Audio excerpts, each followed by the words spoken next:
Okay, so in this video I'm going to take a look at two images that I'm going to get ready to create a texture library. So all these photographs, most of them were out in nature and going in and just really focusing in on texture. Now again, I do not have a macro lens, so it's hard to get really close to images. So a lot of these images, there's a lot going on. There's definitely more than one texture, but that's okay. I'm going to take a look and guide you through how I will go about getting these images ready. So I begin. First step is let's just take a look overall at the levels.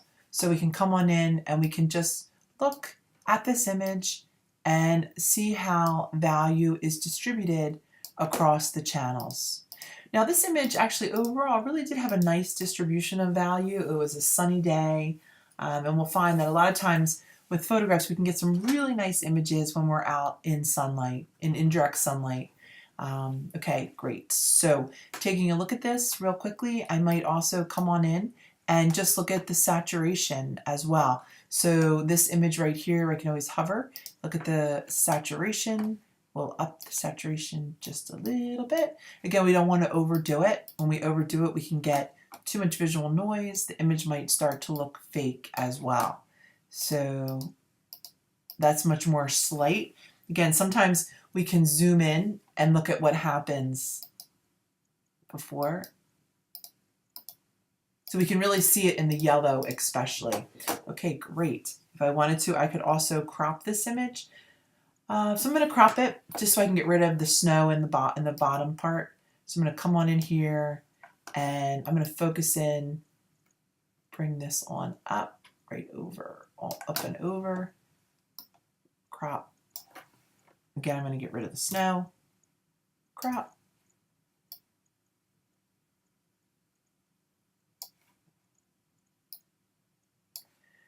And this image very much is spring, right? Among the dirt and the green, we can see, among the dirt, we can see that the green is starting to peek through. Again, I'll come on in, File, Save As, and I'm going to put this one in as my number 10 texture, and I'm going to save it as a JPEG, save.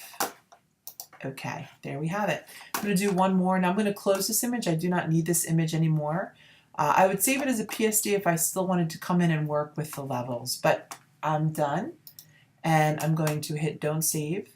And I'm going to come to my next image. Now my next image, I'm definitely going to crop this image. I'm going to really focus in on, if I use this, I'm going to focus in right in here. Now when you crop, yours might look a little bit different.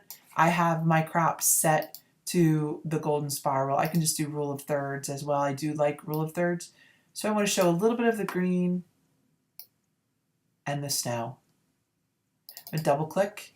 I have my image here. And again, I'm going to work with the levels. Now the levels are going to be interesting because of the snow. So let's take a look. We click and we can see our levels here. We see we have all that white. And we definitely want to keep that white as it is, right? We don't want to lose the information of the snow. We come in more in the... All right, there we have it. Just some quick little sliding of our image. And now let's take a look at, I think the green is pretty darn green, but let's just take one more look at our adjustments and let's click on the hue saturation. And this time we're definitely going to target the green channel. And if we were to saturate a little bit, we can see it's a little bit brighter. Again, though, I don't want to start getting visual noise. So if I come on in, I'm going to take a closer look at those pixels. And I'm going to turn this on and off. And I'm going to move it down just a little bit.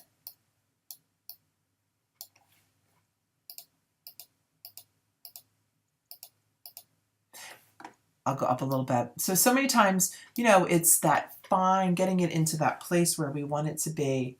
I'll come File, Save As, and I might even want to crop it a little bit more. Not sure if I'm wild about this guy over in here. But let's see, I'm going to crop it. I can always go back and undo what I did. So if I come to crop, I can get rid of this guy right here and double click and now it's gone. Now I might decide that I like the image better with it, and if that's the case, I could just go to Window, History, and I could go backwards, and then I'd have it again. But well, I went all the way up, didn't mean to go that far. Okay, so I could go just back right to here and have it. Now that I can see both of them, I like it better without it. So again, File, Save As, and this one is my 11th texture, 11 texture, and I am going to name this one JPEG, save. Okay, thanks so much.